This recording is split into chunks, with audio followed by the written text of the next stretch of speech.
भारत दुनिया की सबसे फास्टेस्ट ग्रोइंग इकोनॉमी में से है। उसके बाद तुम भारत को गरीब देश कैसे कर सकते हैं?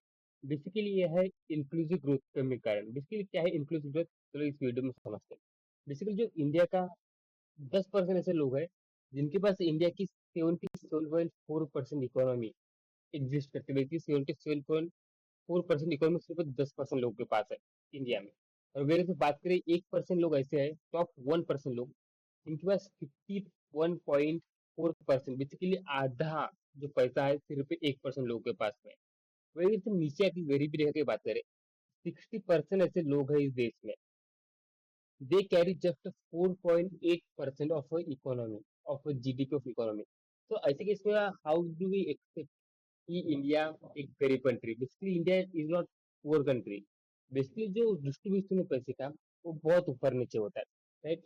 तो इसी को कहते हैं, अगर किसी भी कंट्री जैसे कि अमेरिका, चाइना, इनकी ग्रोथ इसलिए है, अच्छी इकोनॉमी इसलिए है, बेसिकली उनके पास इंक्लूसिव ग्रोथ है। बेसिकली जो पैसों का डिस्ट्रीब्यूशन है बेसिकली समान स्तर पर है। यहाँ का जो एक गरीब भी है, यहाँ के मिडिल क्लास से अच्छा माना जाएगा। और एग्जाम्पल समझते हैं, वैसे मान के चलो कि जीडीपी में 8% का ग्रोथ होता है, तो उस केस में हम अगर से देखें तो 8% ग्रोथ किसका हुआ है? वैसे बेसिकली जो टॉप 1% में लोग बैठे हैं, जैसे कंपनीज हो गया, इंडस्ट्रीज हो गई, इनका हो रहा है। या फिर जो जीडीपी में 8% ग्रोथ हो रहा है, जितने भी लोग हैं, जितने कि गरीब अमीर, जितने भी गरीब गरीब फार्मर्स,